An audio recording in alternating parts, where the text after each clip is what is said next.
Um, Good evening, one and all present here. Myself, Pragna. Good to see you all today. I welcome you all to the day 3 session Nanotechnologies in Food Science, Current Applications, Trends, and Future Perspectives on recent trends in food technology and entrepreneurship opportunities.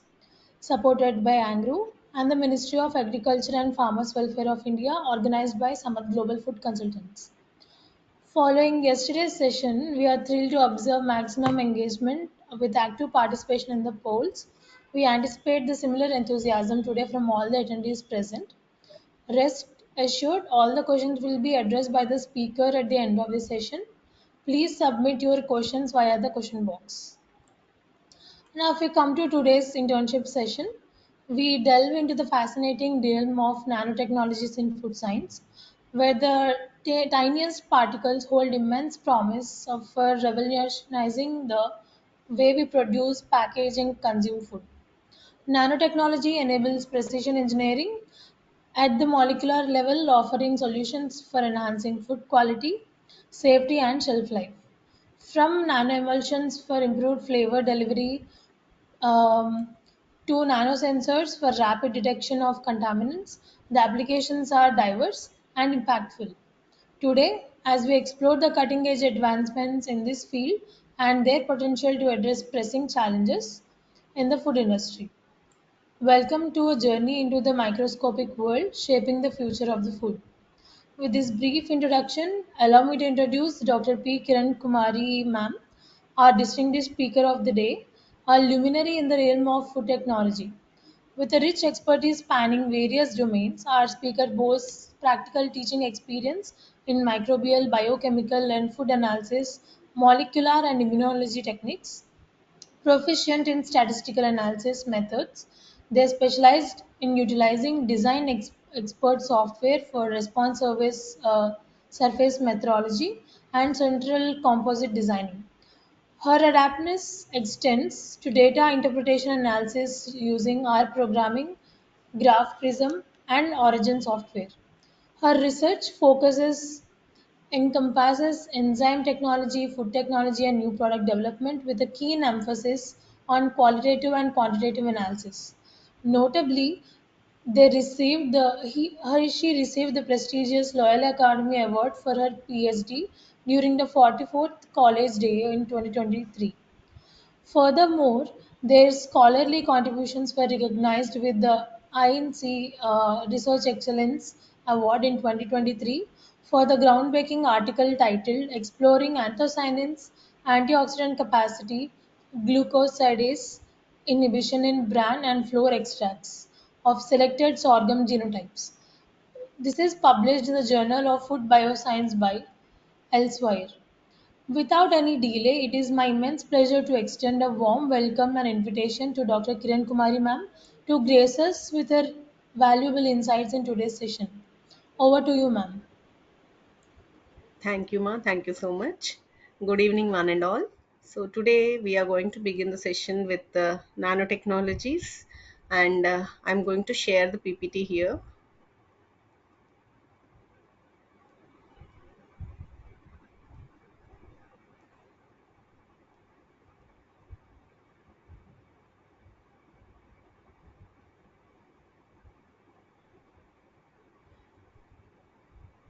Is my screen visible, Ma? Yes, ma'am. Yes. Okay. So, good evening, one and all. So, today we are going to discuss on nanotechnologies in food science, its current applications, trends, and future perspectives. And already I am been introduced, so I don't think that I you require a special introduction from me. And coming to the contents that we are going to cover today, our first is what is introduction to nanotechnology, then what is the importance of nanotechnology in food, then we are going to discuss on what are the different types of nanomaterials, their properties and limitations, and then we are going to discuss on what are the various methods that are used for the preparation of nanomaterials. That means we will not go in depth, we will know like an overview of what particular things can be prepared by using what particular methods, and then what are the current applications that are being carried out, that are going on, and then what are the recent trends, and then what are the future aspects, Then you have a question and answer session. Now, coming to the introduction to nanotechnology. So, we are always talking about nanotechnology, and it became a basic technology nowadays, wherein the implementation of nanotechnology is everywhere, not only in food, but also in all types of areas like computers, electronics, mechanical, wherever we are working, we can see the implementation of nanotechnology. So basically, what is nanotechnology? Right. So when we are talking about what is nanotechnology, so it is nothing but it is a field or an area wherein it deals with the manipulation and control of matter. So we know what is matter, right? It consists of certain space and a volume. Okay, the thing that occupies certain space and volume, we call it as a matter. The best examples we can talk is about your solid, liquid, and gaseous form. Right. So when we are manipulating and controlling this matter, at which level, at the scale of a nano level, that particular concept is called as nanotechnology.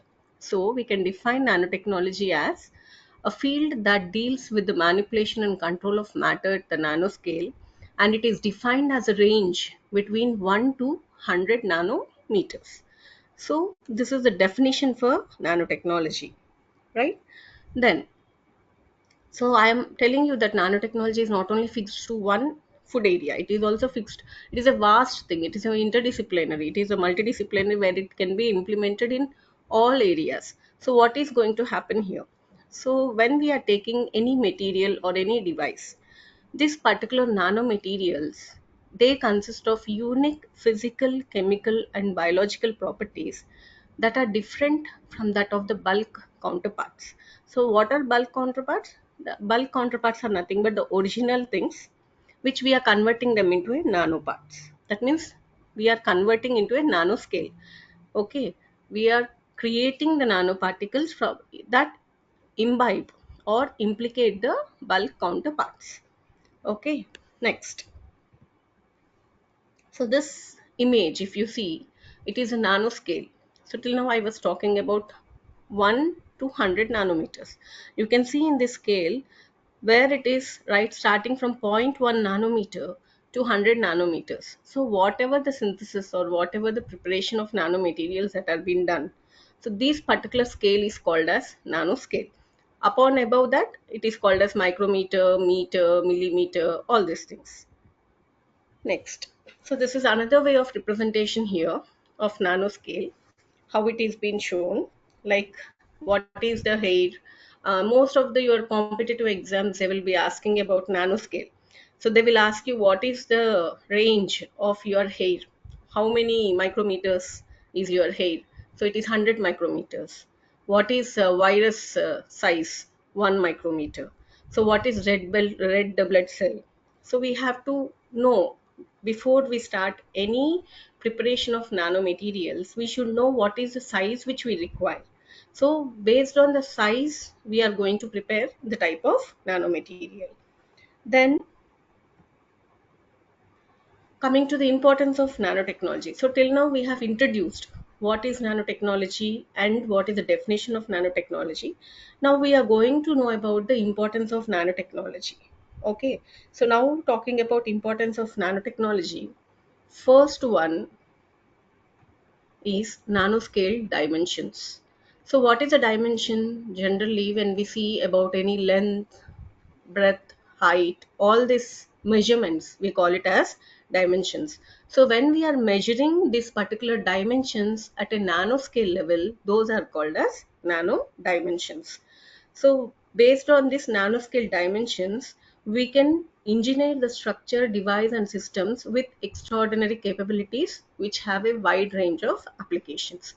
The next one is interdisciplinary approach.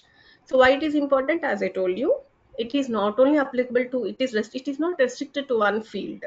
So it is a combination of physics, chemistry, biology, material science, and engineering, and therefore it covers the disciplines that enables the development of innovative solutions across a wide range of applications. Then coming to emerging foreign types. So what is mean of this particular thing? It is nothing but the scientific understanding and technology advancement that leads to the researchers to create new discoveries and also continuously evaluating the dynamic field, thereby implementing this particular nanotechnology to the new innovative approaches. That is called as emerging foreign tides.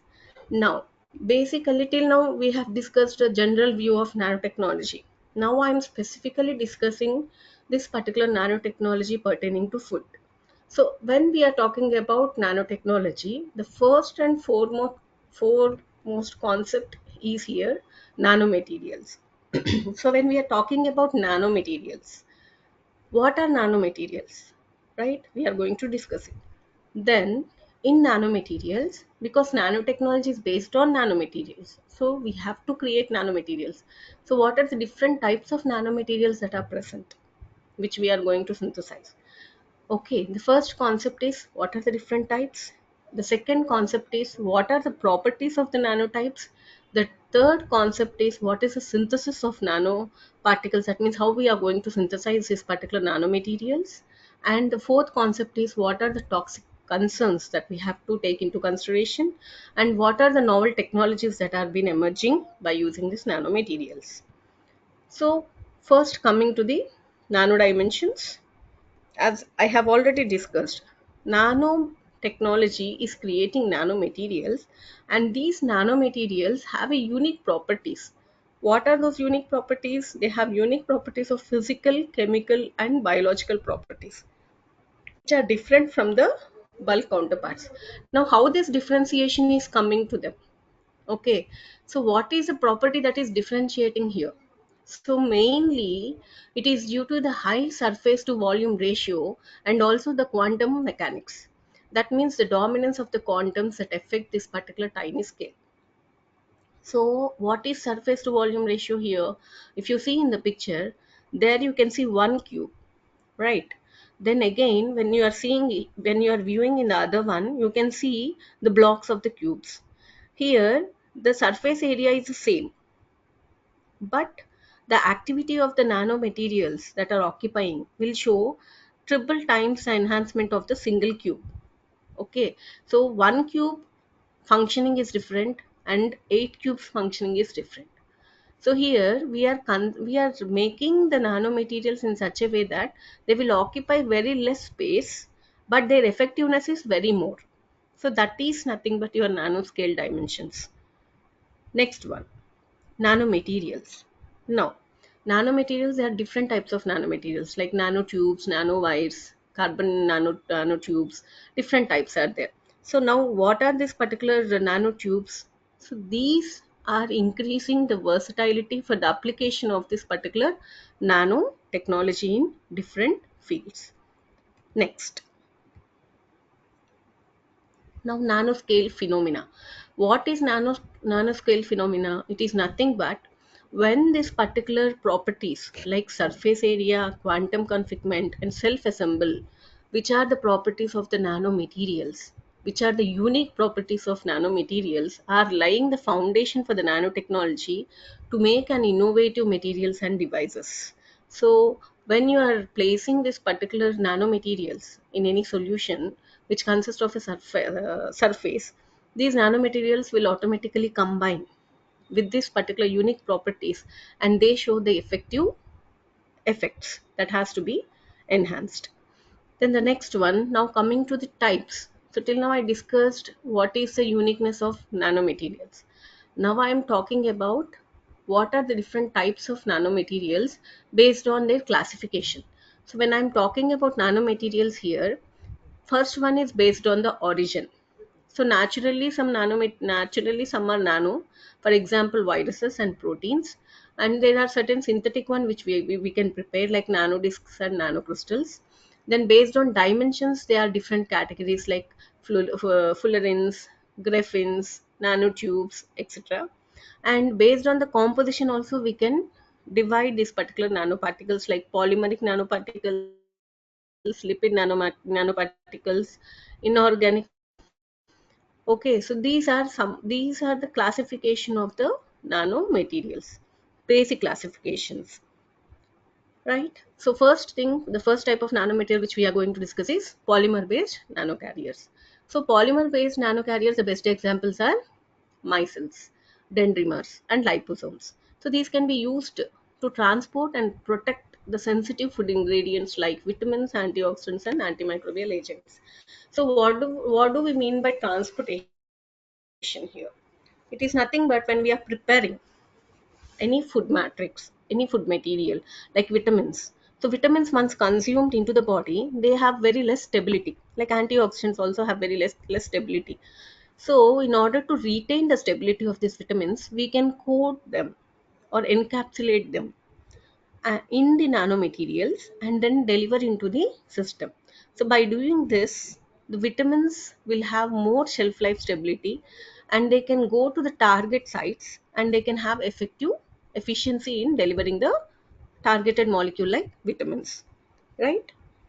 Now, so by this nano-sized delivery systems, what is going to happen? It enhances the solubility, stability, and target delivery of these compounds, leading to the improvement of food quality, safety, and functionality. So basically, we are mostly concerned to deliver the food in a very safe, in a good quality, and in a functionality way. If the properties are lost, then there is no question that the food is good. There is, if antioxidants are not there in the food, we are saying it is antioxidants rich food, we have to consume it. And once it is going to the consumer level, if the properties are lost, then there is no use of taking such consume such foods consuming such foods. So what we have to do, we when as a manufacturer, as a product development person, as a food technologist, our keen importance should be that we have to deliver to the table where the food is being consumed in such a way that all the properties should be present. Whatever we are telling, right? If we are saying it is carbohydrate rich, do the carbohydrates is retaining that much time in that ingredients? Is it the shelf life stability is more, or it is deteriorated? All these things play an important role. So when we are talking about nanotechnology in food, why that is important? This is important because this is the reason. It is important because it can be delivered in such a manner that the stability, the safety, the quality, and the functionality of that food can be retained. Next, the next type of nanomaterials are carbon based nanomaterials. So here you can see in the picture. So these are different types of carbon nanoparticles, and they have different types of applications if you see here. So the first one is carbon nanotubes. So these are cylindrical structures, and they have unique properties of giving a good strength, uh, electrical conductivity, and thermal properties in food industries. Right. The other one is graphene. Graphene is one of the two-dimensional sheet of carbon atom with a honeycomb structure. And its basic application is that it is having both antimicrobial properties and antioxidant activities, by which it can be used widely in different targeted places. Then coming to the next one, fullerenes. Fullerenes are spherical or elliptical carbon molecules that have potential applications in food industries. And these are also having the ability of antioxidant to deliver the nutrients and bioactive compounds, and to improve the uh, stability of the food ingredients. Therefore, these are also having, that means all these carbon nanotubes or graphenes or fullerenes, they are having certain unique properties with them. This is having exceptional strength and electrical conductivity and thermal properties, carbon nanotubes. Whereas graphene is having high antioxidant and antimicrobial and mechanical strength. Whereas coming to fullerenes, it is having high antioxidant activity, and also it can deliver the nutrients and bioactive compounds to the targeted site and enhancing the food safety. So each nanomaterial has its uniqueness, and it is having a unique property which will help in uh, getting to that particular site. That means we can add that particular nanomaterials to that particular, like in food packaging, in food processing, in product development where it is required. So based on the particular source, we can use these particular particles. So these uniqueness only, it is making the nanomaterials to be nowadays more used. Now, Coming to the metal ions, we know what are metal ions, right? Metal ions are nothing but they have significant importance in food industry because of its unique physical, chemical, and antimicrobial properties. So nano-sized materials mainly used to enhance the food safety, quality, and functionality. So all of them, whatever the nanoparticles are there, they are safe, they are unique, they have a good quality, they maintain the quality of the food system, and also their functionality is been retained without any deterioration. So that is the reason why nanotechnology is playing an important role in food. So silver nanoparticles, we know these are the main, mostly whenever we are seeing any genre, most of the papers they use silver nanoparticles. So silver nanoparticles are known for their potent antimicrobial activity, making them useful in food packaging. So mostly we can see in food packaging these particular nanoparticles. And why they are used? Because they consist of food contact surface and even as food additives to inhibit the growth of harmful fungi and bacteria. So they can incorporate into packaging materials, coatings, and films to extend the shelf life of that particular perishable food. And the next one is titanium. Titanium dioxide nanoparticles. It is symbolized as TiO2, and these are commonly used for whitening agents, UV blockers, and they can be used in catalysis in food products and also in packaging. So they what is the importance of this particular titanium dioxide property is that it gives color, it gives brightness, and it also improves the opacity of the food items, and also it provides an antimicrobial and self-cleaning properties of the food contacted surfaces. So mostly in packaging, the see once we create a product or we develop a food material, we will try to place it in a good packaging material. So packaging material also plays an important role to maintain the shelf life, to protect the food. So most of the nanomaterials that are being created, if you go and see the literature, so most of the nanotechnology is in food packaging. Because in food packaging, because though we prepare the food, it has to deliver to the consumer in a good way. So, and also the shelf life, it is not that as soon as the food is prepared it is being delivered. There are many foods like cookies, biscuits, chocolates, all these things every day nobody will buy. So it has to be retail, it has to be stabilized in the market. So once it is been produced, and once it is been packed and delivered, what is the time duration that is reached to the consumer is also important. If it is not reaching in a proper way to the consumer will not buy. So all these materials will make them, will it is giving the assurance that the shelf life of the nanomaterials having product has been delivered in a safe quality manner, right? So that is the reason why we are using this particular nanomaterials. Now the third one is zinc oxide nanomaterials. So coming to zinc oxide nanomaterials, ZNO, these nanoparticles have shown a promising in enhancing the antimicrobial, antioxidant, and UV blocking properties. So both these titanium dioxide nanoparticles and zinc oxide also have this particular UV blocking properties of food packaging materials and food contact materials. Hence, they can be used as food additives to provide nutritional benefits such as improving the bioavailability of nutrients, right? These are about the metal ions. And you can see in the figure here, what is ROS? ROS is nothing but reactive oxygen species. Now, what is reactive oxygen species? If you people are science students, we know that nowadays everyone are suffering, like most of the people are suffering from tumors, cancers, and all these things. So the reason is not well understood. It can be due to genetical, or it can be due to environmental stress, due to pollution. We don't know the reasons, due to smoking, due to drinking. There are n number of variations why the ROS is being produced. That means reactive oxygen species are originating. So what happens in this ROS? So we know what are free radicals, right? Free radicals are nothing but they consist of an unpaired electrons in the outermost layer of the shell atom. So this particular free radicals, they will combine and they form chain formation, thereby they will cause the death of the cell, or they will lead to the tumor formation.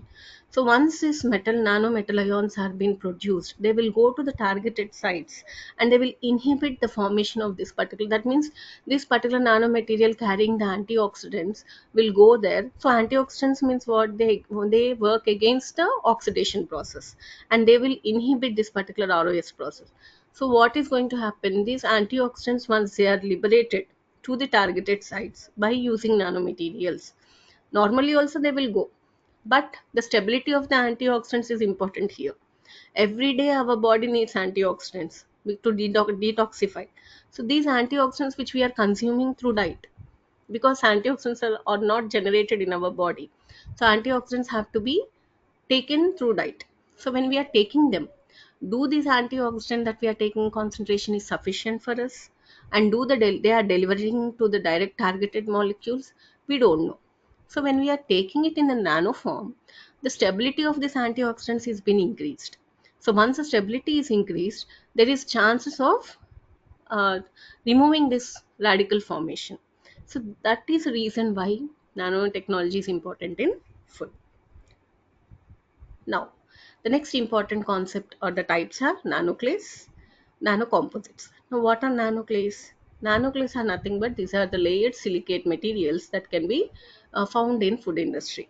So this application is active and intelligent food packaging. They are mostly used in active and intelligent food packaging that can be incorporated by using the properties of this particular nanoclays are antimicrobial, antioxidant, and gas barrier properties.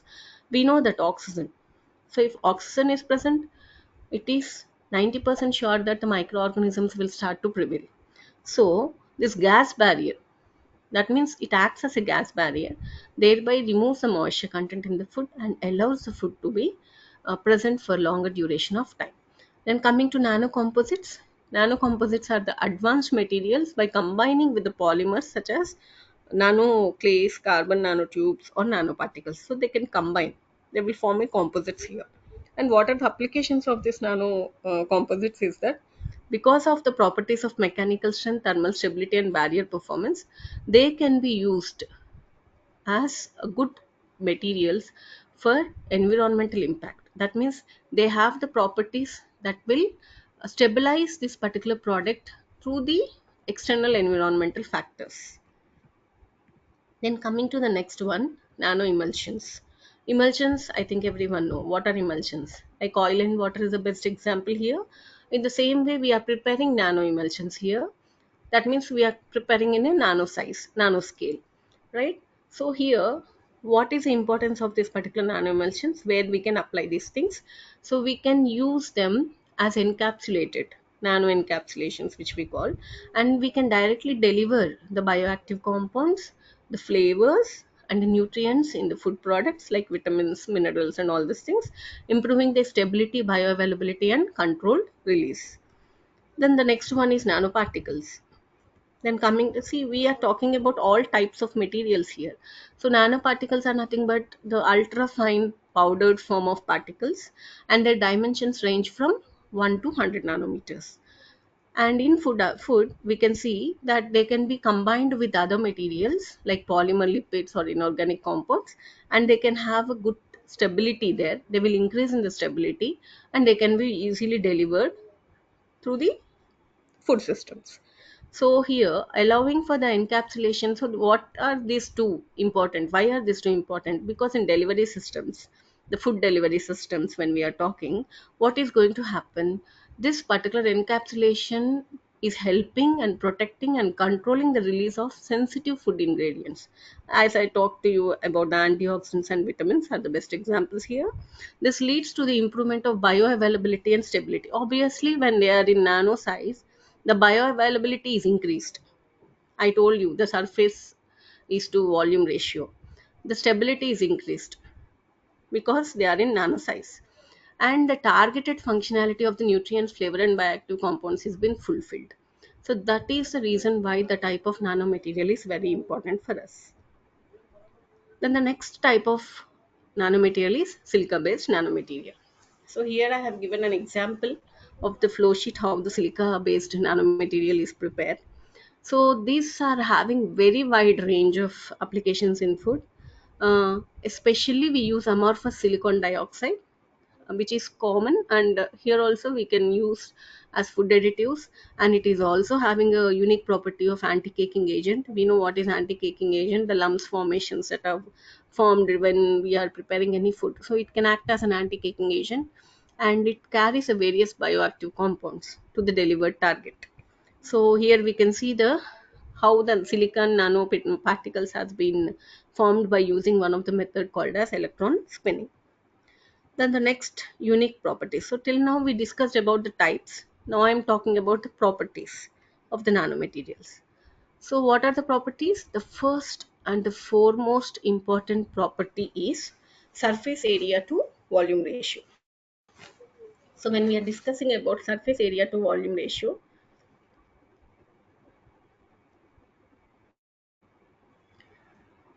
so here what is going to happen is that the nanomaterials which are having surface to volume ratio more compared to that of the bulk counterparts. So this increases the catalytic property, it increases the strength, it increases the sensing property, it increases the energy storage. All the capabilities of that particular nanomaterial is being assigned due to the property called as surface area to volume ratio. And the next important property is the quantum effect. So what is quantum effect? The quantum mechanical effect become increasingly important because it gives a unique optical, electrical and magnetic properties because of this quantum one. And once these properties are enhanced, the nanoparticles will become very unique than the counterparts, bulk counterparts. And the last one is, that means the third property is tunable properties. What is meaning of tunable properties? So the name itself indicates the tuning.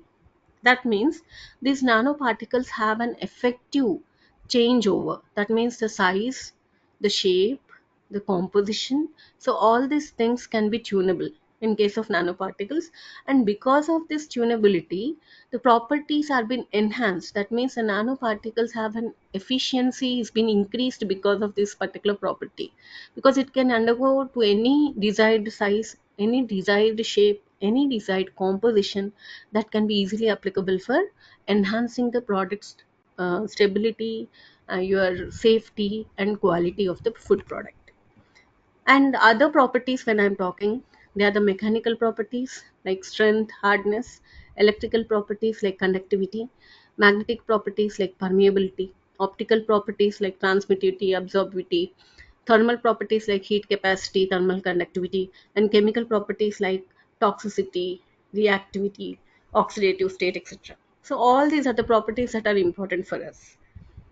So till now we discussed about what are the types of what is meant by nanotechnology, what is the importance of nanotechnology in food. Then we talked about what are the types.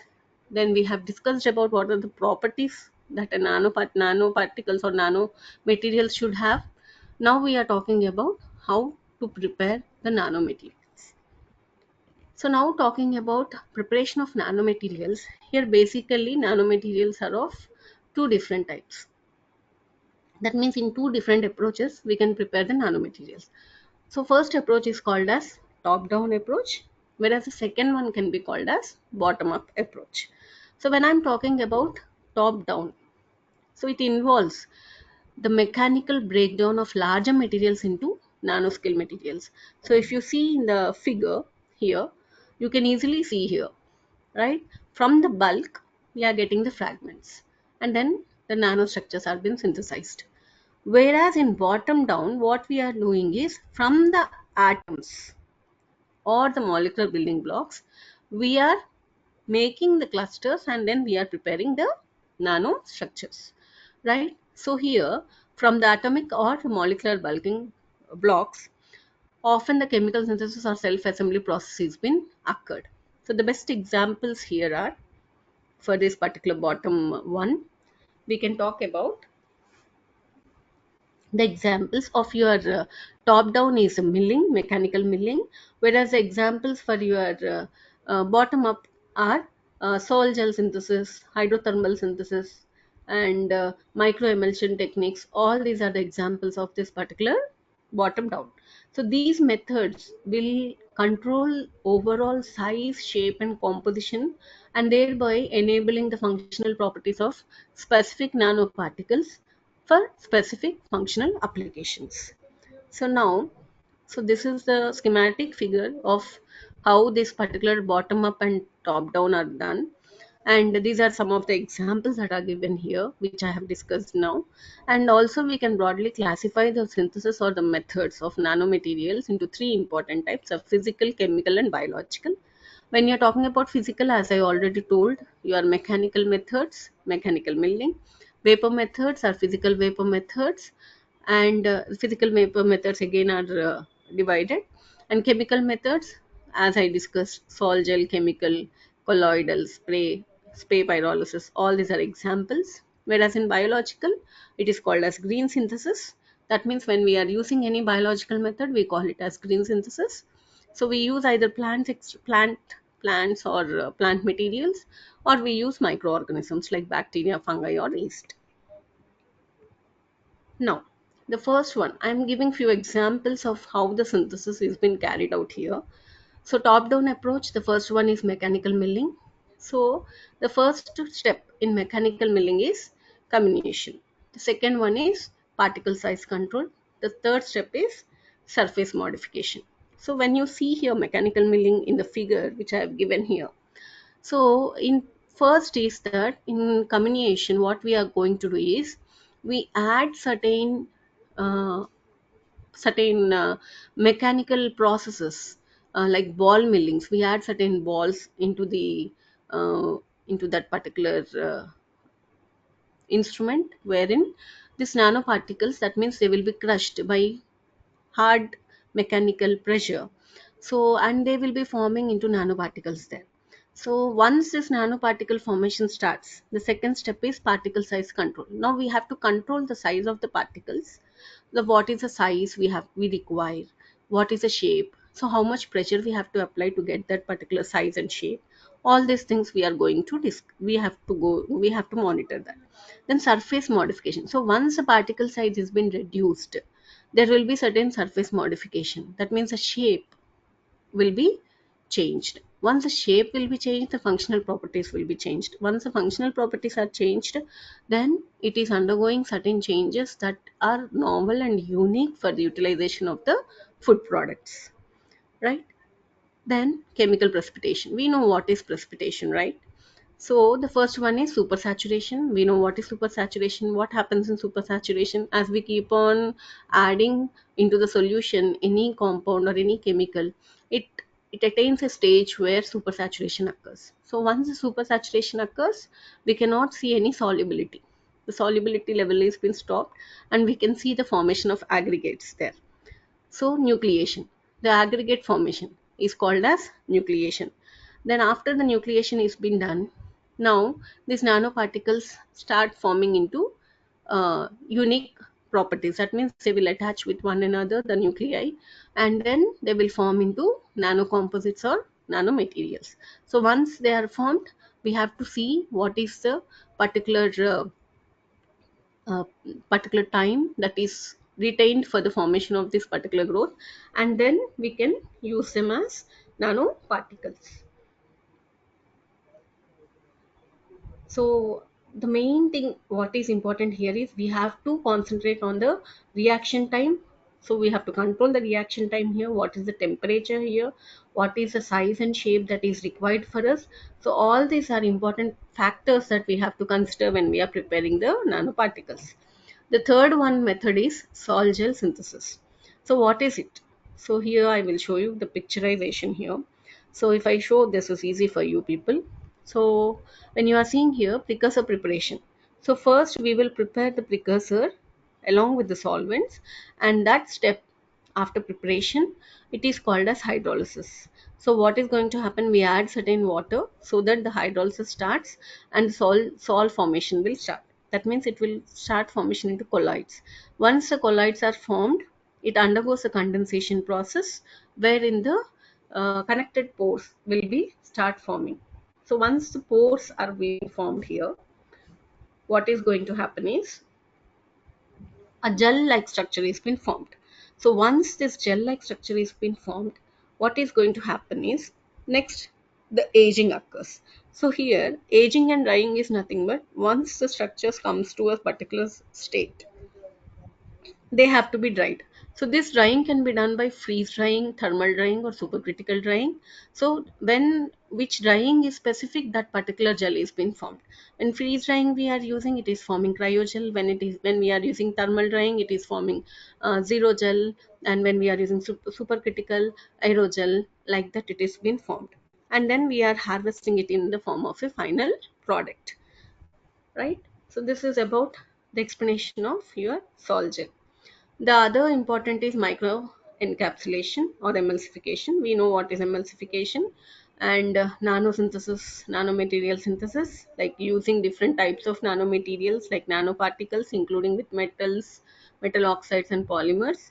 These both are very much useful for the compounds like sensitive or liquid compounds, especially vitamins and antioxidants. So we can use them and we can easily deliver to the targeted components, right? Next, hydrothermal synthesis of nanomaterials. So here in the name itself indicates hydrothermal. So we prepare the nanomaterial nanoparticles. That means how do we prepare? We add some source here along with certain chemicals, or we can use any physical parameters. We will prepare the this particular nano nanomaterials. The synthesis will be starting by adding certain metal ions or anything to the precursors. The precursors are our metal ions, and we will use certain sources like plant extracts you can take, or any chemical synthesis you can take, any chemicals you can take. So once this has been done, we use magnetic stirring here, and then we will heat that particular uh, solution. So by heating, that means we can do autoclaving here, then we will wash it and then dry it, and the final product we get is your hydrothermal synthesized nanomaterials. Okay, next, electrochemical synthesis. That name itself indicates we are using electrodes here.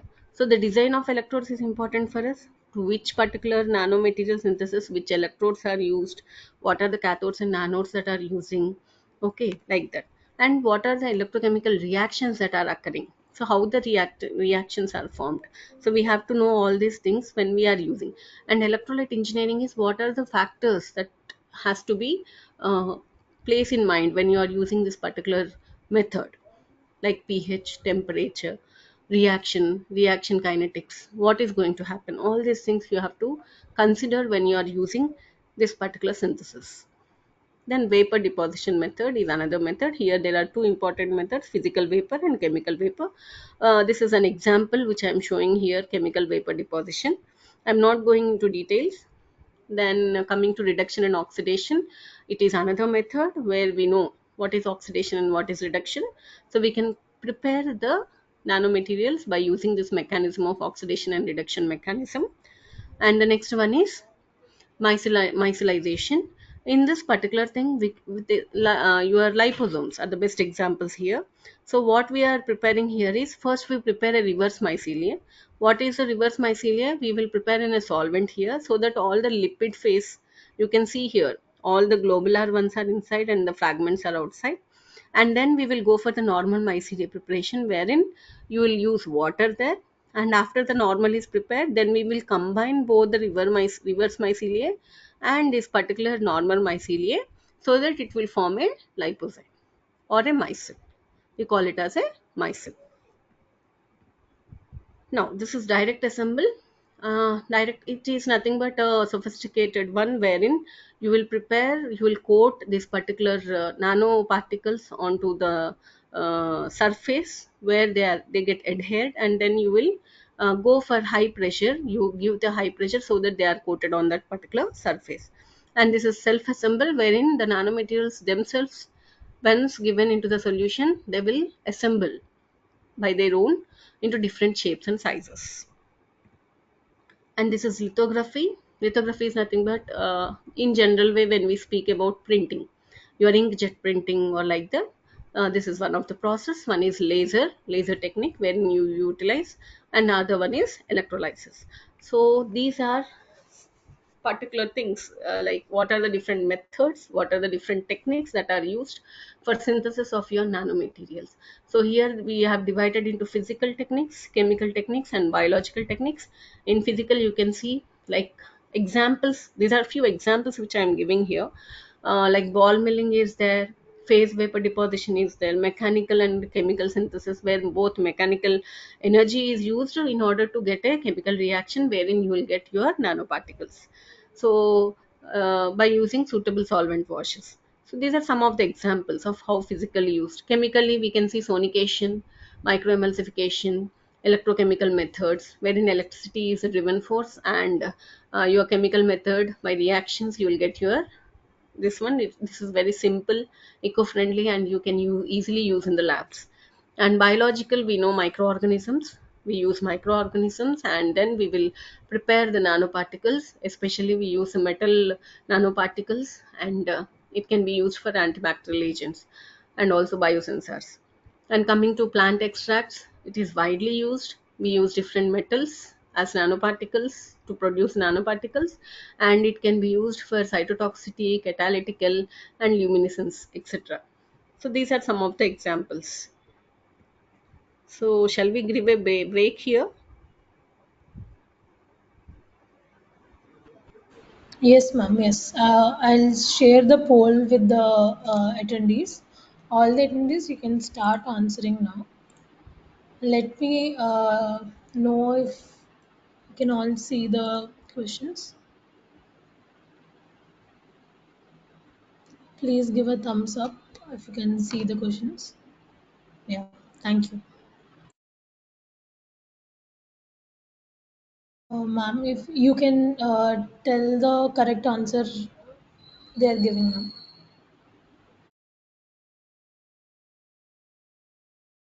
Yes, ma'am. I hope you can see the questions on your screen, right? Yeah, yeah. Just you can just tell them the correct answer to the questions. Okay, okay. Yeah.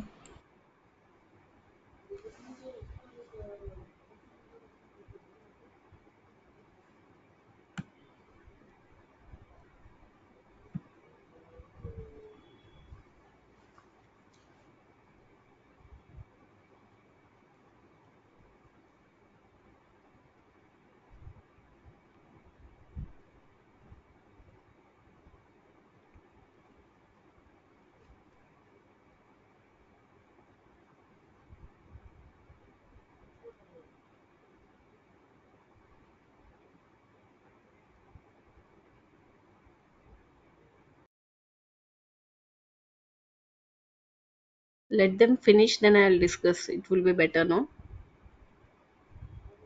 I don't think we can display them later, ma'am. You can just say whether it's correct or not based on the So I am screen. unable to see the first one here. Yeah, ma'am. Only the ones which I can share, you can see it. It's okay. You can say it for the second one.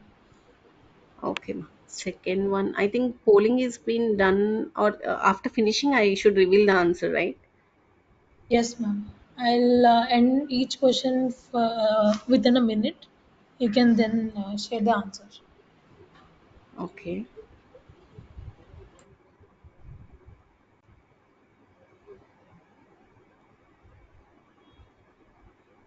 So for the second one, when we are discussing which one of the following is an example for thermal property, obviously the first one is the right one, the melting temperature, because the other options are not related to thermal properties. And the first answer is 100 nanometers, because we said that it is ranging from 1 to 100 nanometers.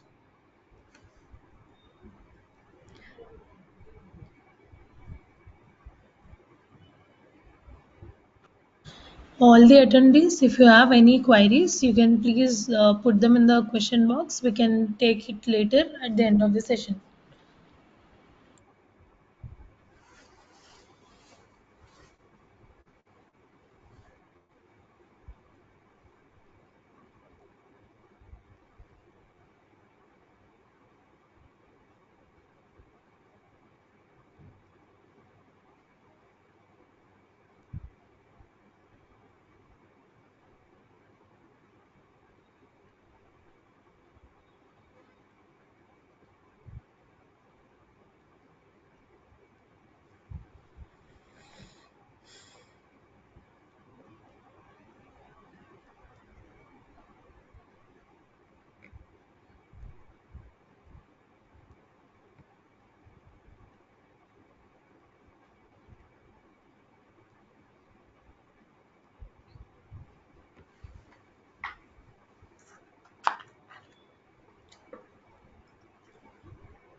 So third one is mechanical because it is an example of top-down approach.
So the fifth one is the first one, that is atomic force microscopy AFM.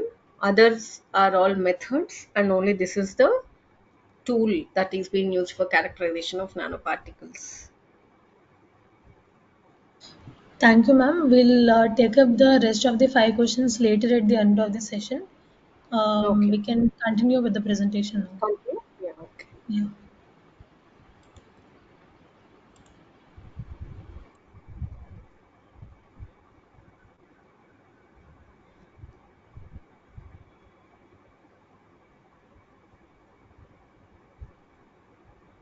Are you able to see the screen? Yes, ma'am. Yes, it is visible. Right.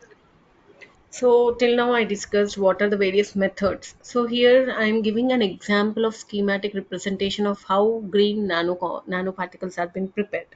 So here, how we are preparing. So we are talking about nanotechnology here. So we have to know how to prepare the nanomaterials. So, but for preparation of nanomaterials, first thing, what type of source? Here, the source is green plant, right? And then, what type of nano things are suitable for this one? That means, what are the precursor materials that we have to use to formation of nanoparticles? That is very important for us. We can't take any material. Suppose I know about carbon tubes, so I will take carbon tubes for this. It is not like that. We have to select based on the properties of the nanomaterials and based on the source that we are taking. So that particular tuning should be there, and that tuning understanding will be coming if you know the basic knowledge. So you have to study the literature, you have to go through the websites and journal papers, research articles, review articles. Then only you'll get an idea of what type of material you are going to take, what is the raw material, what is the precursor material, what is the strength of the precursor material which you are using, and what is the procedure that you are following for the preparation of this particular nanomaterials. And after preparation, what is how do you know that it is been converted into nanomaterial? Your bulk counterpart is converted into nanomaterial, so you have to characterize. So you have to characterize this particular nanomaterials, and after characterization, then you will go for incorporation. And after incorporation, either you are incorporating during food processing, either you are incorporating in the raw materials, either you are incorporating in the food safety, either you are incorporating in your food packaging. So where you are implementing, that is also very important for us. So that is application part. So without that knowledge, it is impossible for us to get survived in the nanotechnology. So here the best example I'm showing you, like taking a simple example, this is, so we are taking green plant, like plant extract, you are taking plant leaves, you are taking, and you are preparing the plant powder, and then you are going for extraction. That means plant molecules are extracted. Whatever it is, you are taking for antioxidants, you are taking for antibacterial activity, what property it is, you are that you have to decide. So once you take that particular plant molecules, then you will go certain methodologies to extract the plant molecules, and then these plant molecules are filtered, and then you add the precursor molecules in order to form your nanomaterials. So then after adding this particular precursor molecules, you are going to do certain procedures, and then That means incubation or filtration or centrifugation or heating, thermal heating, as we have discussed all the methods. So whatever method is suitable, that we will implement there, and then you will get your green nanoparticles. This is a simple example I am giving here. So you can create wonders by using simple lab techniques. There is no need for us to go for sophisticated things. So simply by using some precursor materials, some raw materials, you can create nanoparticles. Then after creation of nanoparticles, what is the next step? That is very important for us. We have to characterize. So for characterizations, we can use different techniques. So the first and foremost techniques are the microscopic techniques, because nanomaterials cannot be visible with our naked eyes as they are in nm, that means nanometers. So we will go for either scanning electron microscope. So we can't even see in the normal compound microscope. So the things that are used to observe the nanomaterials are scanning electron microscope, it is called as SEM, transmission electron microscope, it is called as STEM, and atomic force microscope, it is called as AFM. And what are the other spectroscopic techniques that can be used? FTIR, Fourier transform infrared method, spectroscopy, UV and visible, and DLS or zeta potential dynamic light scattering or zeta size nano analysis. And the other X-ray are X-ray diffraction, XRD, energy dispersive X-ray, spectroscopy, EDS. So by using all this, suppose FTIR, we can know the functional groups, like carbon-carbon is present, hydrogen-carbon is bond, and what is the intensity of that particular bond. It is single bond, double bond, triple bond. And by using UV spec, you can know the absorption capacity is increased or decreased, right? So all these particular things, each one has its own particular characteristic feature. So you can characterize the nanomaterials. See, when you are doing any research work, if you don't characterize whatever you are implementing or introducing into the food material, there is no value for that particular proof. So you have to prove that yes, the nanomaterial is been synthesized, it is in the nano range, and what is the range of it, that also has to be given. Then coming to the benefits. Now, till now we were talking about what are the different types, methods, how to characterize. So what is the use? What is the benefit of nanomaterials in food? First and the foremost benefit is the quality, safety, and nutritional value of the food supply is increased or enhanced. We know that in the present world, how much food is being wasted because there is no proper safety, there is no proper quality, there is no proper nutritional level, right? So, in order to avoid the food wastage in the particular scenario, so it is having a very efficient benefit of using nanomaterials. The second one is it improves the bioavailability. So I told you vitamins, for example, antioxidants, for example. Bioavailability is what? The availability of that particular material to the targeted site. If that is not available, how much ever you take in the diet, there is no use of it. So it has to be bioavailable and it should be delivered to the target. The best example are nutrients, vitamins, and other bioactive compounds. So all these things can be improved by using your nanomaterials. The third one is the barrier properties of packaging material to extend the shelf life of perishable products. So once we are preparing any packaging material, so food, it has to be stored in the packaging material. There are n number of packaging materials now. Even we are seeing edible packaging materials, active packaging materials, intelligent packaging materials. So what is this particular packaging material? How this nanoparticles? So once nanoparticles imbibed packaging materials are used, this shelf life of the product can be increased. So that is the main benefit of using nanomaterials. And the last one is it is used for sensory analysis. That means it is increasing the sensory of that particular food product. So how it is increasing? Either it is increasing the flavor here, it is increasing the mouth feelness, that means the good feel of the particular food. It is imparting the color also. It is improving the stability. It is improving the dispersibility of the ingredients, and it is delivering the food product into the consumer preference. That is more important. Then it is enhancing the nutritive value, and smart packaging solutions are being done due to the nutrient delivery at a targeted site. Now, what are the challenges and limitations that we are facing? Scale. So these are the drawbacks.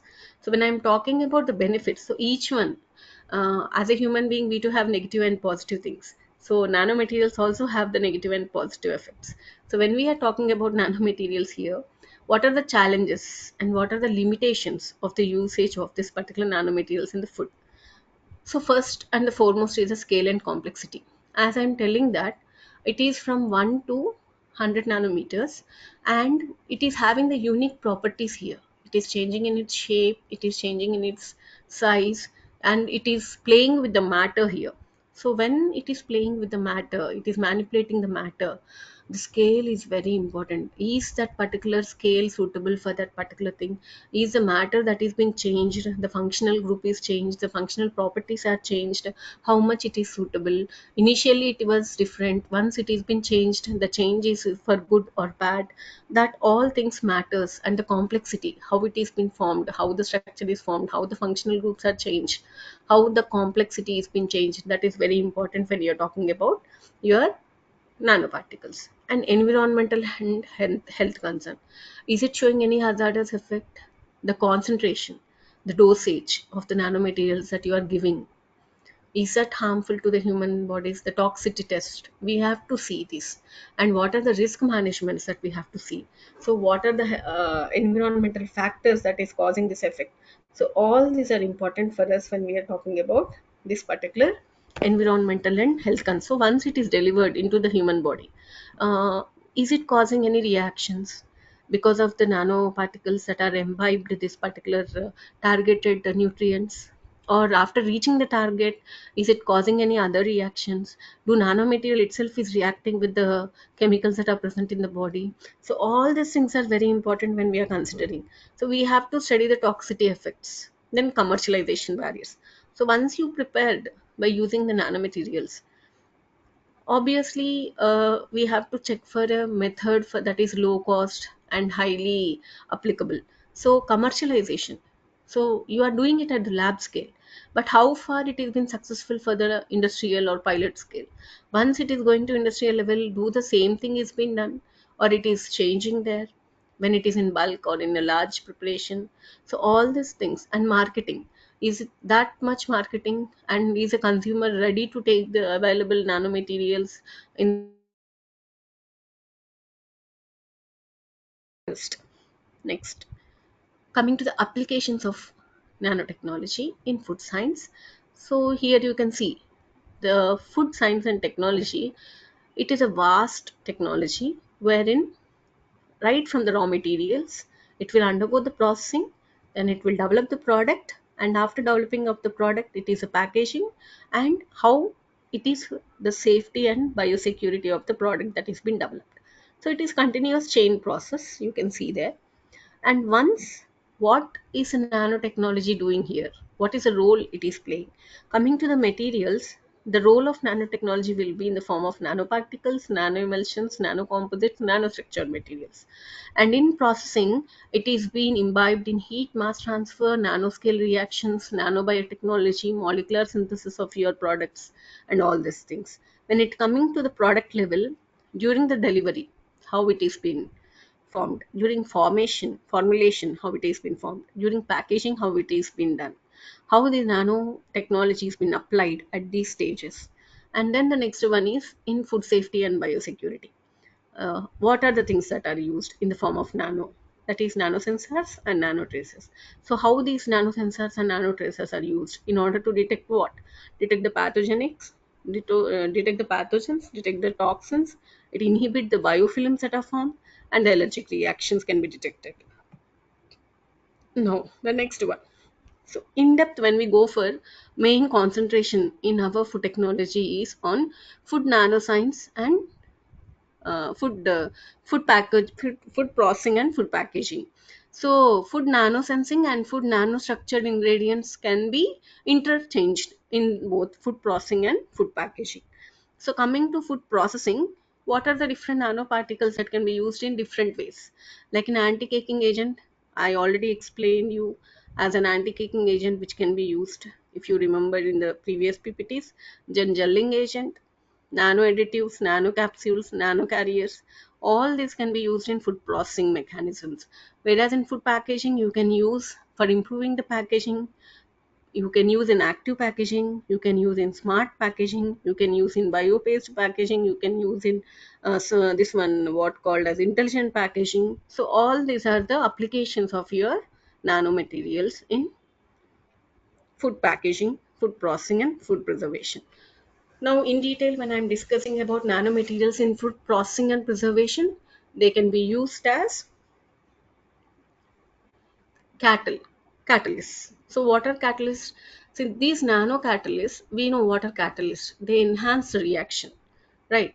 They catalyze the reaction, so thereby the reaction will be allowing in such a way that your product will be coming in an efficient way. So these nano catalysts can be used, nano sensors can be used, and they can deliver this particular functional ingredients in a proper, efficient, and an optimized product characteristics can be obtained. So, for example, when I'm talking about the nanomaterials in food processing, the best example is titanium oxide or zinc oxide.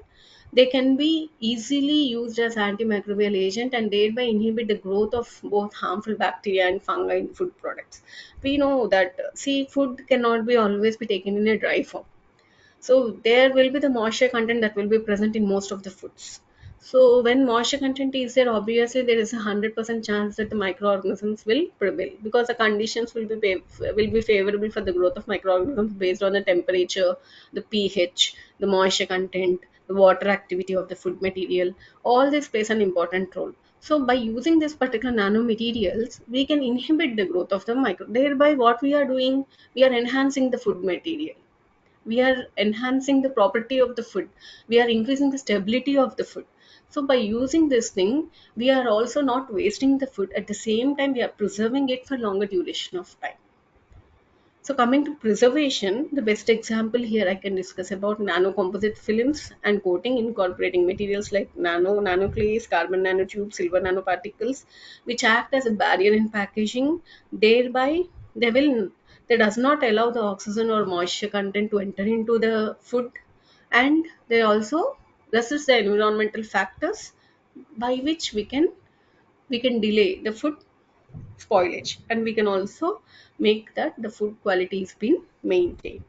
So these are the certain applications of nano materials in food processing. Now coming to the applications of nano techniques for food processing and production. So here these are some of the literature works that have been carried out, and they have been successfully applied in food technology. So these are some of the examples here. If you can see, nanostructured materials that were used here, like nano emulsions, starch, gum, guar gum, and others like nanocuticles, and color emulsions, etc. And how they are preparing, the techniques that are used here. They use the basically nano. There are vast number of literature. If you go and see, if you Google it, journal papers or articles, you'll get many people are working on nanotechnology because it is currently most widely used technique. So nano emulsions they are using, nano encapsulation they are using. So they have done in the first thing, if you see here, they have done for increase in texture and consistency of the ice creams, and they applied in the food processing here, and it was done in 2020. So like this, there are a number of examples here. In 2022 also people have done, in 2017 people have done, 2019 people have done, 10 people have done. So the work is being started, but how much efficiency the work has been carried out, because I'm telling you that nanotechnology, it has both. See, any technology has both sides, positive sides and negative sides. But when you're talking about the negative sides, so when you're doing it, when you're developing any product with nanomaterials, you have to mainly concentrate on the properties of that particular thing, and how to analyze, how to regain, how to maintain the properties there, and also the toxic effects. So what is a dose response? So how much dose of nanoparticles you have to add in the food matrix so that it does not cause any harm there. So that particular practical things has to be implemented when we are talking about this particular nanotechnology in food. It is not that easy as we are talking in the discussion. So when we go for the practicality, we will have so many troubleshootings when we are doing it. So applications of nanometals in food packaging, so already I told you. So till now we discussed about food processing and food preservation. Now I'm talking about packaging. So packaging, it has been long term nanotechnology has been used in packaging. Most of the research work has been done on packaging rather than if we look at the literature, uh, when we compare like food processing, food preservation, comparatively food packaging work has been done more in case of nanotechnology. So smart nano packaging. So what is smart nano packaging? So it is what are the indicators that are given there. So smartly it will work like time and temperature indicators will be present, and it will have oxygen sensors. That means you will have all this in the form of nano sensors. Nanosensors for microbial growth, and electronic tongue and nose for your sensory analysis. So it will, how our tongue will work when we sense something, how our nose will work. Even the electronic tongue and nose will also work. And when we are talking about active nano packaging, when we are this particular antioxidant scavengers, then the releasers and emitters, microbial blockers, and regulators and buffers, all these play an important role in active nano packaging. Then coming to intelligent nano packaging, here you have to see the indicators that are present, the holograms, light emitting diodes. All these are important in case of your packaging. That means applications, all these biosensors and the nanosensors, nanobiosensors, all these play a vital role. If pH is changed, the food, each particular food has its own pH. Each particular food will perish at different temperatures. Suppose ice cream is there, we can't come and place it in the room temperature, right? It has to be in a frozen state. So what is the temperature conditions? Is the temperature conditions maintained in the same way? So your biosensor or nano chips that can be, that easily will, like how your blood sugar levels you are testing at home. Whenever you have a sensor, like you'll place the sugar content, how much your body sugar is there every day, you can check it. Your BP, you can check it. All these are done by sensors, right? In the same way the sensors used for food, right? Next, so this is the most important concept when we are talking about nanotechnology. So here I am giving a schematic representation of how the nano emulsions are used along with the normal foods. So when you are using any nanomaterial along with the normal food, that is called as excipient foods. That means you are changing the properties of physical and chemical properties of that particular food. So here you are using any of the normal food along with your nano emulsion, and you are seeing how it is been bioavailable. And here also you can see bioactive loaded nano emulsions, where when they are entering into the delivery system, what are the considerations that we have to take. So food matrix design, when you are designing the matrix of the food, that means the composition of the food, what it should have, what is the composition of that food, and when you are imbibing your nanomaterial in that, okay, then you have to know the composition and structure of the food along with the imbibed material, and you have to know the physical chemical properties of that food. You have to know the sensory attributes of the food, and then you have to go for the gastrointestinal tract reactivity at the bioavailability of that particular composition that is been created in the food. So if you see, one thing is that we will prepare in the lab, but we are adding in the food. But if it is not having the bioavailability, there is no use of that particular nanomaterial synthesis, because it is not reaching the target or the deliver targeting target site. Our main emphasis is to maintain the target site, to maintain the stability, to maintain the bioavailability. So all these things we have to keep in mind when you are preparing your nanocomposites or nanomaterials, right? Now, applications of several types of nanotechniques for food packaging and preservation. So these are silver based, copper based, zinc oxide. So they used these particular nanoparticles. They used inorganic and metal oxide nanometers as techniques. They have done all the activities, and they have done in the packaging applications. Here if you see active packaging, one is example, the other one is preservation, wherein antimicrobial activity has been done. So all these have been done, and these are also some of the examples where people have done work on protein based. They have done nanocomposites, polymers they used, nano encapsulation they have done. PEG is one of the treatment. So all these are the activities which they have done and the applications where they have done. So the first one, you can see they control the pathogenic and spoilage of microorganisms. They have done in active packaging, antimicrobial agents mostly they used. So all these are the works, recent works that have been done in order to utilize the nanotechnology in food.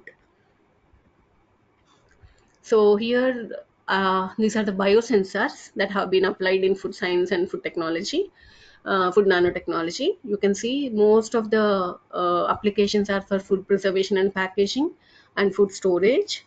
You can see here what are the different types of nanomaterials they are using, what are the analysis, that means the methods they are using, and what is the impact of that particular nanomaterial, like how it is been acting, what is the purpose of that particular nanomaterial, right? Each one has been given with examples here. Then here, now this is an important phase. Till now I talked about the lab scale, what the people are doing, what they have published. Now these are the commercial nano food products and their application. And I was unhappy because I could not find any Indian based company manufacturer here. Hopefully the participants who are listening, maybe in future you can do and as a manufacturer, and we can have one name here as a manufacturer from India.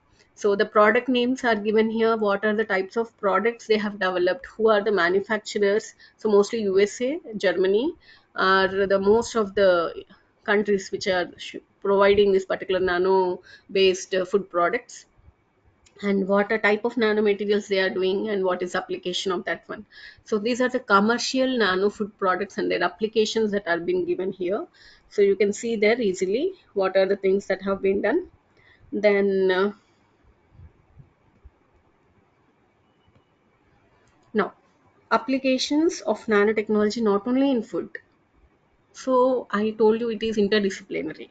So you can use the particular application of food along with other areas like medical and health, wherein you can see that targeted drug delivery will be done, pharmaceuticals mostly, because now recently I have seen one development is that insulin, we know insulin injections were available till now for diabetic patients. Now they are preparing insulin capsules. So in that way, we can imbibe vitamins or something minerals with nanotechnology. That insulin capsule we can prepare and give it to the patients who are suffering from diabetes, because they can have good rich source of vitamins or whatever requirement is there based on the nutritional efficiency of that particular person. And energy and environment, as we have discussed, see, solar chips are there, solar nanotechnology, solar cells. Nanotechnology has been widely used in the energy and environmental base. Nanotechnology is widely used in environmental, like water pollution. Even water is used in food, right? If water wastewater treatment can be done, that means wastage can be reduced by using nanotechnology. So that water can be used for different purposes if it is been purified by using nanotechnology. Then electronics and computing, it is there from more first areas that were developed for your magnetic chips, electromagnetic chips of biosensors and all these things. And computing also we have seen the development, so we can apply. That means as it is transparency and transparency, and it is applicable for wide range of applications. It is not only restricted to food, it is applicable to all the interdisciplinary sources courses that are present. Material science, we know what is material science, mostly nanomaterials. They are mainly used for, like you can see now, nowadays nanomaterials are used in constructions, wherein you can see the cracks that are being formed. They are sealing with bacteria, coating with nanoparticles, and they are sealing it. That means we automatically it will seal once that is been injected inside the walls. So all these are the recent things that have been developed. Now, till now we talked about what are the benefits, right? What is the uses? What are its applications? How important it is?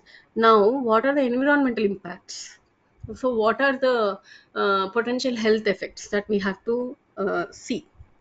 So, potentially, it causes toxicity. What is environmental fate once it has been released? Is it causing any harm to the environment?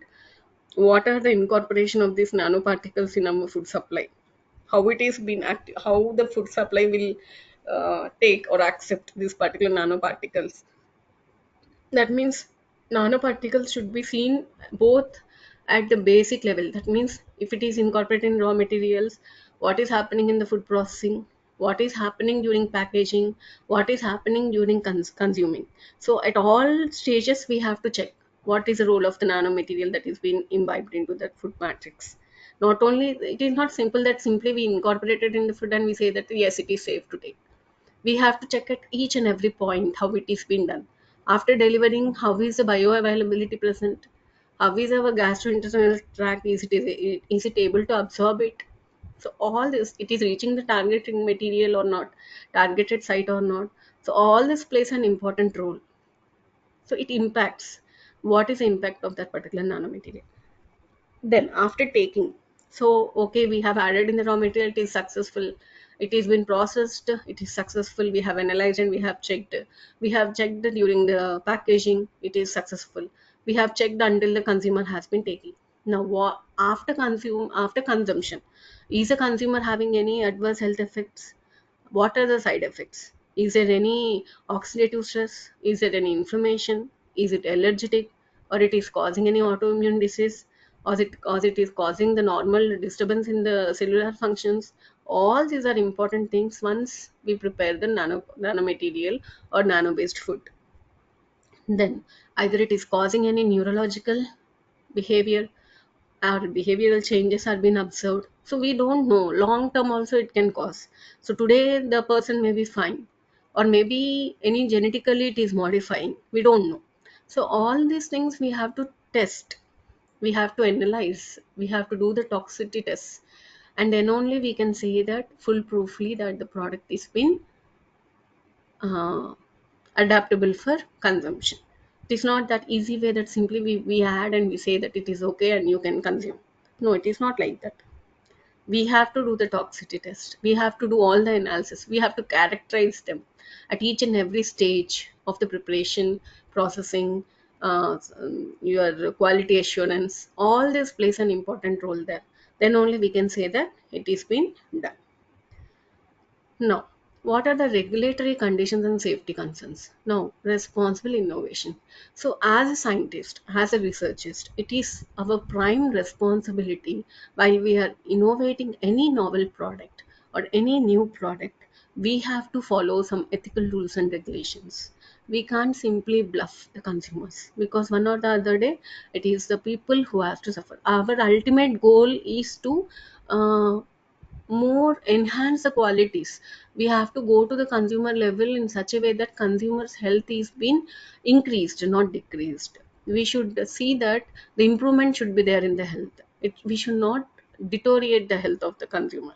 So if that is being done, then it is a waste of doing any research work. Toxicology assessments, so at every stage, as I told you, toxicity is very very important. What concentration of nanoparticles you are using, and how much source you are using. So what is the concentration? At which concentration, what is the effect? What is the limit of that concentration? What is a lethal dose? Lethal dose is nothing but a dose at which the particular organism is been killed. Okay, that is a limited dose. That is called as lethal dose. So all these things we have to do the testing. Then only we can say that that particular thing or the food is safe to consumption, right? Traceability. So now what is this traceability? So when we are talking about all these things like toxicology or traceability, coming to traceability,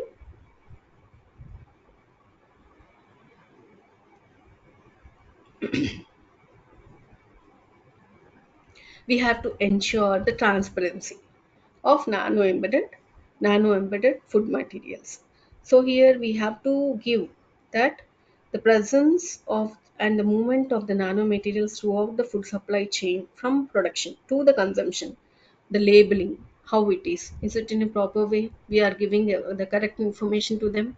What is that means when something happens, we have to trace it out, we have to come back, we have to troubleshoot where is the problem that is going on. So that traceability and labeling should be there in the product that has been developed. Then the other one is, last one is harmonized global standards. So what does this mean? So when you see, now we are taking, we will say that the range globally, this is the range that has to be maintained. So that particular range, the global phenomena, the need that has to be increased, the regulations that have to be collaborated. That means the industries should be collaborated with the food safety in charges, so that they will go regularly and check whether the particular product that is being developed is showing that particular impact on that thing or not. So they have to ensure at every level of the manufacturer, so that it is being protected for the consumers. So global communities should unlock the full potential of nanotechnology while prioritizing the safety and public trust. So these are the risk things, and health impact and risk of using nanotechnologies in food systems also being done. Here you can see, here the application system is food processing. In during food processing, the harmful materials that have been seen are carbohydrates, proteins, lipids are all surfactants, and ag is the silver nanomaterials are being used. They use nano emulsion as a technology, as a technique for the development. So risk factor what they have seen is that breakdown of the protein and cardiovascular disorders have been obtained when they have seen, when they have implemented the silver nanomaterial, silver nanoparticles in food processing. And in food packaging, I'm just reading one example here. In food packaging, nanotubes, nanocarbon tubes were used, and nano emulsions, what is the condition on organic nanosaturated materials were used here, and disruption to cellular and bioaccumulation. So when they used this particular process of food packaging by using nanocarbon tubes, what they have seen is that that nanotubes along with this particular emulsions they entered, but there is accumulation. So it is delivered, but the target one has not absorbed it. So there was bioaccumulation. So due to this bioaccumulation, there are side effects. So we can't predict until and unless that particular delivery system has been done directly to it reached and it is showing the result. That is important for us. That can be done. That can be done at lab scales. We can observe our digestive tract by using different pH compositions, and we can see how it is. But practicality is something different coming to the lab scale levels. So we have to be very careful when we are doing all these things. So food preservation.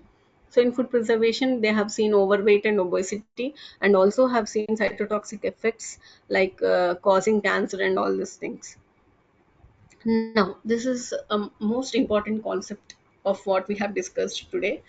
So, what this picture is symbolizing here.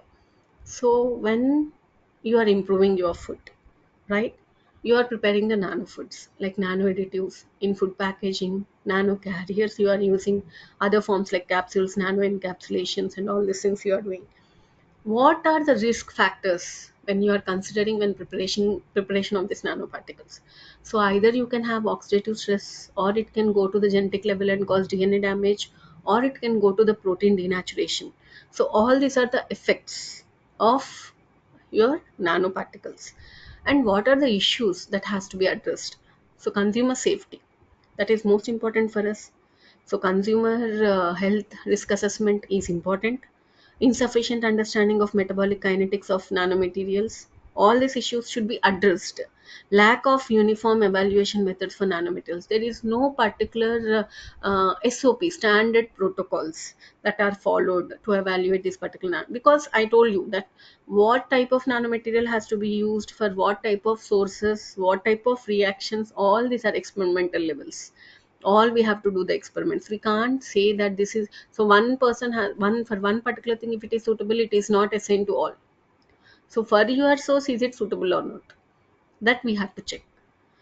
Okay, so for that you have to use the procedures. So what type of procedures? Are there any standard procedures that are being used?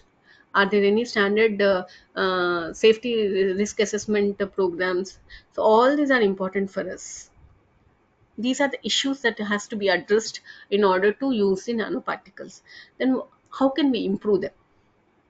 So one basic thing is low toxic coating. As I told you, the dosage of nanomaterials that are used, LD50. LD50 is nothing but the lethal dosage concentration. So how much you are using? So if you use 10 nanograms, is it causing more inefficiency? If you use 5 nanograms, how much it is? If you use 1, what is the impact? So you have to do that concentration variations. Concentration variation studies has to be done, and the stability, how it is being done, how the quality is being maintained, how the stability is maintained, are we increasing shelf life stability or not? Okay, all this plays an important role when you're coming to the improvement. And unified regulations like FDA, EFSS, European, CFDA, all these regulatory authorities, they have to play an important role in order to make a systematic way, so that the improvement or the implementation of nanotechnology in foods can be increased, right? So if that is not being done, how much ever we do practically, how much ever we are efficient in bringing the nanotechnology in the food, it will be going into vain. So all the authorities should be active, they have to be activated, they have to place certain rules and regulations, certain laws, and what are the implementations of what type of nanomaterial, what concentrations should we use, and what happens if the concentration, all the toxicity effects, they have to be regularly assessing all these things, risk assessment, risk management, and they have to give certain protocols to be followed, right? Now what is the future, right? When we are talking about nanotechnology, it is having a potential to revolutionize the food industry in several ways, from farm to the fork. So here some of the points that we will emphasize for the future of nanotechnology. First thing, enhancing the food safety and shelf life, because that is very important, as we are seeing that the food wastage is the main problem that is being present globally. Then precision nutrition, that means personalized nutrition. That means because of using of this nanotechnology in food, these nanomaterials will deliver, as we have seen, vitamins, antioxidants to the targeted materials. So self, that means personalized nutrition can be increased or enhanced, by which a particular person's health can be preserved, right? Then sustainable agriculture, we know food is interrelated with agriculture. You use usage of your pesticides or usage of your any of the harmful chemicals, these can be avoided by using nanotechnology based natural plant extracts or anything that can be used, and you can sustainable agriculture can be prevailed. Then global challenges, as I told you, the risk of using these things, how can we address them, and how can we increase the efficiency of nanotechnology. Then intelligent food packaging, as we have already discussed, and nano embedded food safety. Once the food is embedded with nanoparticles, what is the safety of that food safety, and it should increase the quality, safety, and deliberately it should have increased the shelf life stability, and also it should be bioavailable. So all these four conditions should be there in the future of nanotechnology in foods. And not only that, nanomedicine along with food, energy and sustainability, information technology, advanced materials, all these are the interdisciplinaries of nanotechnology. So in lab, as I discussed till now about what is the literature that has been carried out, and what work we have carried in our lab, is that we used this is not implementation of the food, but we have taken the plant material sources and we have extracted the lignin from the plant, and then we used certain techniques like ultrasonication and ball milling, and we have synthesized nanomaterials. And if you see the pictorial here, after synthesizing the nanomaterials, we have done for the so-called your wood adhesive. That means it stick the wood, like Fevicol or Fevistick, and we were successful in doing that particular wood adhesive by using nanoparticles of lignin. And the current work is carried out for nano green nanoparticle synthesis by using our plant extracts. We have done the extraction process, and we have added certain metallic ions to create the nanoparticles, and then we have given for characterization. So these are the lab works that we are carrying out. And in conclusion, and what is outlook of the food implemented nanotechnology is, first thing is that as an integration of nanotechnology in food industry, the future has a potential application of this particular nanotechnology during the production, during the processing, during packaging, and also in effective release to consumers food. So it plays a very vital role if we correctly use the nanotechnology in food science. It can create wonders. It can create really the health of a consumer can be improvised. Like diabetic, we can reduce bp, we can reduce vitamin deficiency people are there, we can reduce that particular thing. So n number of antioxidants by which we can reduce the cancer. That means we can take the precautions rather than preventions. Okay, prevention is better than cure. So we can do all these things by you imbibing the nanotechnology in the food. And personalized nutrition, as I've already discussed, and intelligent food packaging, enhancing food safety, all these are the applications, and it strengthens the global food supply ultimately. And it gives the improvisation of the health of the human health, and also it reduces the environmental impact. So this is another thing that we can conclude, that by using nanotechnology we can improvise all these things. And the other thing is that by including the nanotechnology with emerging technologies such as IoT or artificial intelligence, we can use them in a smart, responsive, and sustainable food solutions. That means we can prepare the food solutions. Now we can see artificial intelligence is there in all fields like nanotechnology only. So we can combine both of them and we can create wonders, right? And the next one is nano embedded packaging. So I said you packaging for many years, packaging nanotechnology has been used. So it triggers and releases the protective compounds so that it can store and it can ensure the freshness, reducing the wastage of the food. So personalized nutritional systems will allow this particular nano materials to empower the consumers to impart the unique nature of their physiological needs. As I told you, some people require, like some are gluten, some people does not tolerate the gluten intolerance will be there. So for them, in order to have that particular thing, enhance that particular thing, remove that particular gluten content, like peanut allergy is there.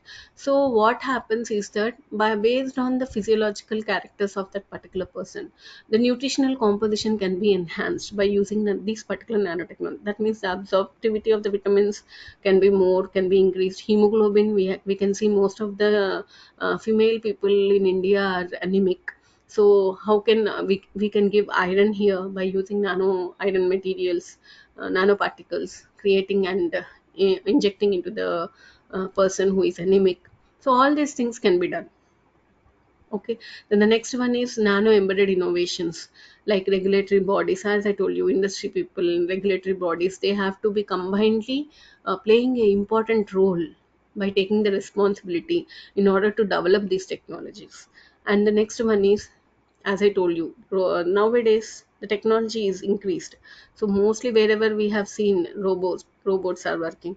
So the labeling should be proper, the work frame should be done in a systematic way, the international collaboration should be there so that we can increase the efficiency of this utilization techniques. And by that, what we can address the potential health and environmental concerns associated with the nanomaterials in the food system. And the last one is by striking the right balance between these particular techniques, we can transform the power of nanotechnology to enhance food quality, safety, and accessibility, and also bioavailability. So any questions, you can please let me know. Thank you. Thank you, ma'am. All the attendees, we are requested you to drop your questions in the question box. We can now take the questions. Meanwhile, we'll just give you the rest of the questions.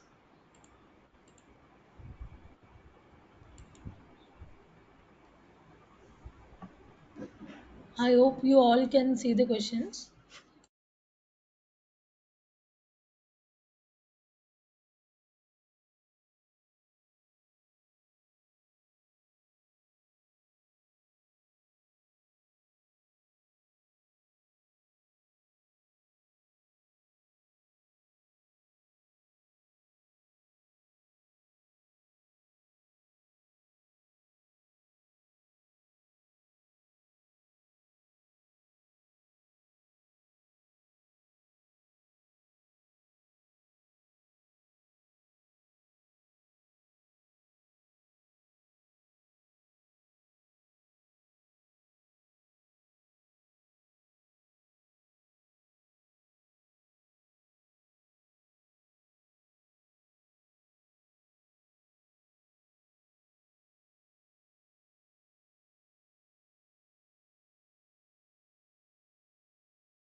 Ma'am, attendees have answered the question.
So for this, answer is C.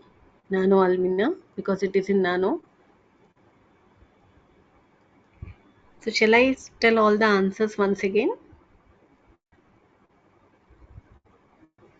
Ma'am, we cannot share the previous questions. You can Okay, okay, share the coming ones. okay, okay. So at after 50 seconds, I will tell the answer. Or shall Yes, I yes. tell off? I think they're still voting, ma'am. As soon as Yeah, I yeah, end the that's why. results. Yeah, yeah. Okay.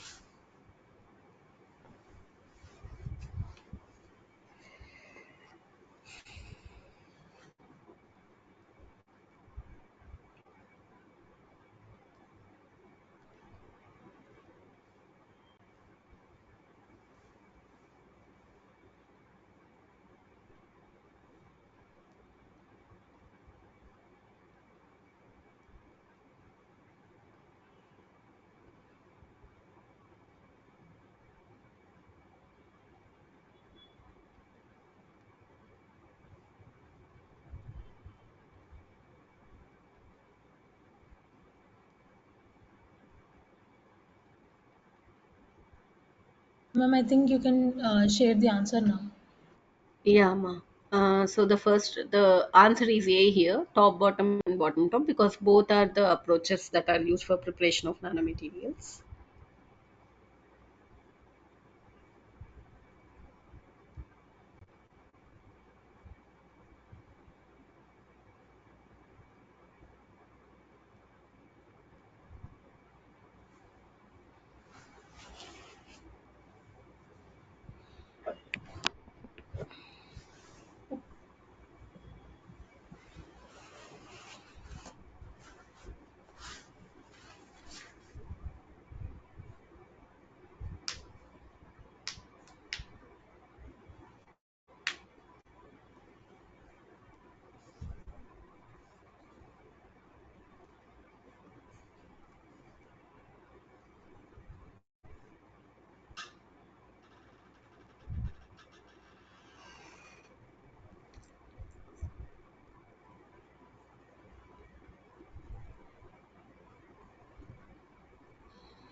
So here the answer is bulk fragment, bulk to fragments. I think most of them have polled that answer only.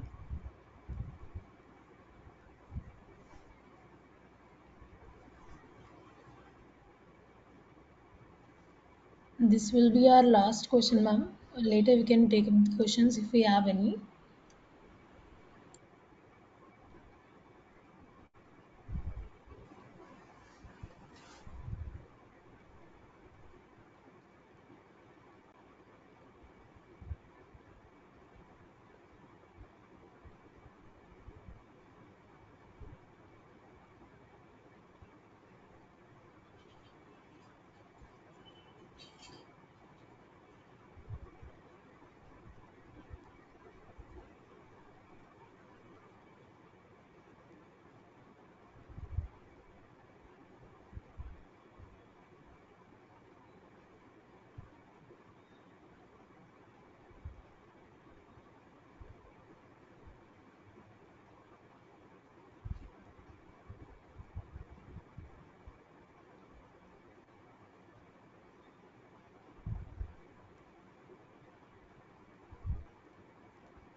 Attendees, you can ask the questions now in the chat box or the question box.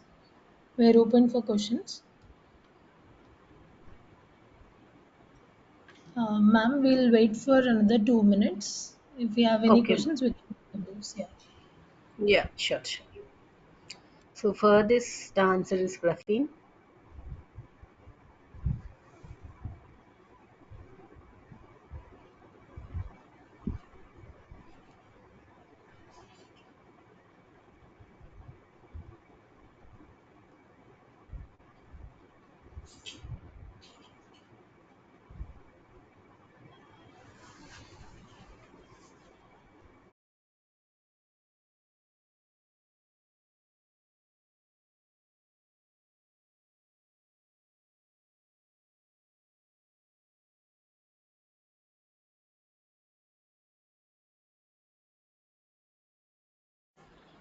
Ma'am, I think we don't have any questions.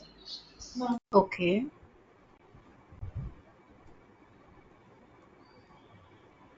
So, can we end the session?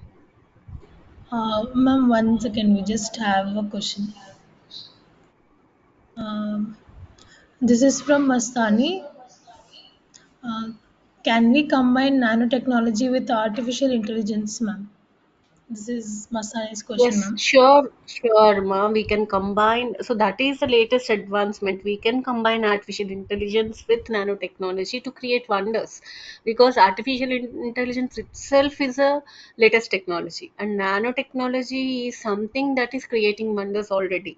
So if we combine both the things, I think we can create wonders. So recently, I have seen that by using robotics, they are doing brain transplantation. That means without using any doctors, directly the robots can completely fix the brain of the head of a human to another human.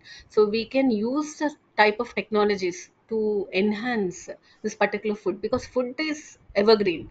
So without food we can't survive. See how much we are earning, whatever we are doing, whatever things we are doing, our health is important. And when health is important, when health is giving good for us, when we take a good food.